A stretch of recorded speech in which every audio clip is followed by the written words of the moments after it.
MS news కి స్వాగతం. సూళ్లూరుపేట పట్టణంలో మాజీ కేంద్ర మంత్రి డాక్టర్ చింతామోహన్ మీడియా సమావేశం నిర్వహించారు. దేశంలో ప్రజాస్వామ్య విలువలు కూని అవుతున్నాయని ఆయన ఆవేదన వ్యక్తం చేశారు. సూళ్లూరుపేట రిజర్వ్డ్ నియోజకవర్గంలోనే దాదాపు 50 కోట్ల రూపాయలు మంచినీళ్ల ప్రాయంగా ఖర్చు పెట్టారంటే రాజకీయాలు ఎటువైపు వెళ్తున్నాయో అర్థం చేసుకోవచ్చని ఆయన హితవు పలికారు. 12-13 రోజులు అయిపోయింది. బాగా పోలింగ్ అయింది. ఎప్పుడు 50 సంవత్సరాల్లో జరిగినటువంటి పోలింగు సూళ్లూరుపేటలో 80% పైనే, 2 లక్షల ఓట్లు పైనే పోల్ అయినాయి. సంతోషంగా ఏమి ఎక్కడ తగాదాలు కొట్టుకోవడాలు, కార్లు బగలు కొట్టుకోవడాలు ఇవన్నీ లేకుండా సంతోషంగా జరిగిపోయింది. మేము ముఖ్యంగా ఈరోజు రావడానికి కారణం ఏంటంటే మా పార్టీ ఓట్లు వేసిన ప్రతి ఒక్కరికి, ఓట్లు వేయనటువంటి ప్రతి ఒక్కరికి ధన్యవాదాలు తెలుపుకునేదానికి వచ్చాం.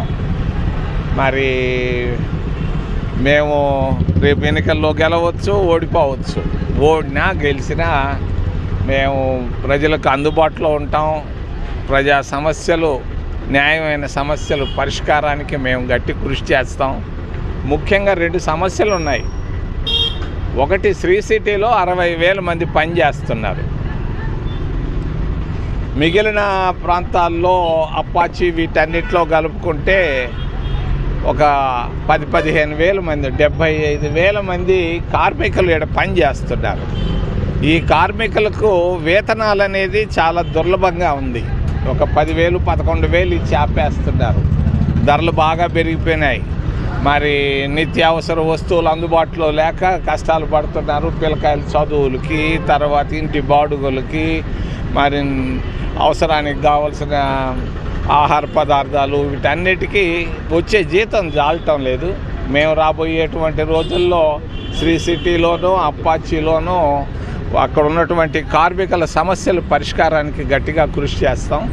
రెండోది, దూరంగా ఉన్నటువంటి శ్రీహరికోట ఉద్యోగస్తులు మాకు వాళ్ళందరూ ఓట్లు వేశారు. వాళ్ళందరికీ ధన్యవాదాలు తెలుపుకుంటూ, శ్రీహరికోటలో కూడా రాకెట్లు పైకి పంపిస్తున్నారే కానీ వాళ్ళ సమస్యలను మాత్రం ఇంకా పరిష్కారం కాకుండా ఎంతోమంది శ్రీహరికోట ఉద్యోగస్తులందరూ లోపల మదనపడుతున్నారు.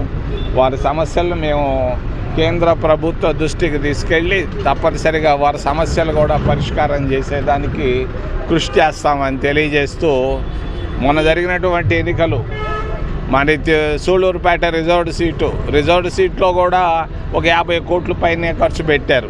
ఈ పక్క ఆ పక్క కలుపుకుంటే ఎక్కడి నుంచి వచ్చిందో డబ్బులు.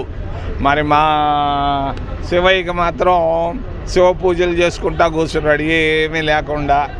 మరి వాళ్ళ దగ్గర ఏమో కోట్లాది రూపాయలు ఖర్చు పెట్టారు. ఎక్కడి నుంచి వచ్చిందో నాకైతే తెలీదు. మరి ప్రజాస్వామ్యాన్ని మెల్లగా ప్రాంతీయ పార్టీలు కూలీ చేస్తూ పోతున్నాయి.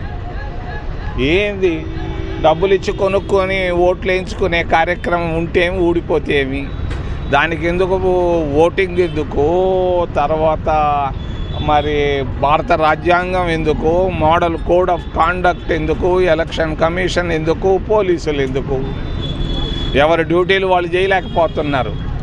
మరి విఫలం అవుతున్నాం.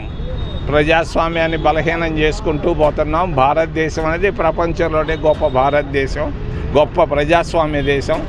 ఈ ప్రజాస్వామ్య దేశంలో ఈ విధమైనటువంటి పనికిమాలిన పనులు చేసి మనం దీన్ని ప్రజాస్వామ్యాన్ని బలహీనపరచుకోవడం మంచిది కాదని తెలియజేస్తూ, ఏదైనా ప్రశ్నలు ఉంటే దయచేసి అడగమని మిమ్మల్ని ప్రార్థిస్తున్నా.